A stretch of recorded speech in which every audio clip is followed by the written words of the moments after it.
Au 5e siècle avant notre ère, le peuple d'Israël est brisé. Exilé à Babylone, loin de Jérusalem, la ville sainte gît en ruine, ses murailles détruites, son espoir éteint. Mais dans l'ombre d'un palais perse, un homme, Néhémie, porte en son cœur une promesse divine, restaurer ce qui fut perdu. À Suse, dans le faste du palais perse, Néhémie, échanson du roi, apprend une nouvelle déchirante. Jérusalem, la ville sainte, gît en ruine, ses murailles brisées, son peuple dans l'opprobre. Le cœur lourd, Néhémie se tourne vers Dieu, implorant sa miséricorde. Devant le puissant roi Artaxerxès, Néhémie tremble. Son cœur porte le fardeau de Jérusalem. Après une prière silencieuse, il ose demander l'impossible.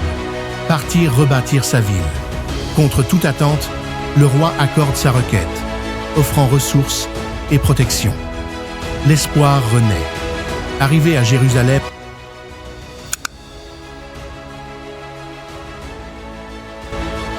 Néhémie agit en secret. Sous le voile de la nuit, il inspecte les murailles détruites. Chaque pierre brisée est un cri de détresse, mais dans son cœur brûle une vision, restaurer la gloire de la ville de Dieu. Face à un peuple découragé, Néhémie parle avec feu. « Rebâtissons les murailles », proclame-t-il. Malgré les moqueries des ennemis, Sanballat et Tobia, le peuple se lève, uni par une foi renouvelée. L'œuvre de Dieu commence. Les murailles s'élèvent, mais l'ennemi veille. Sanballat, Tobia et Geshem conspirent pour semer la peur. Néhémie, inflexible, arme le peuple. D'une main, ils bâtissent. De l'autre, ils tiennent l'épée. La foi surmonte la menace.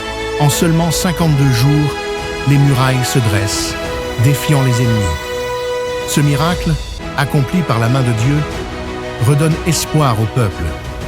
Jérusalem renaît, et ses ennemis se taisent, frappés de stupeur.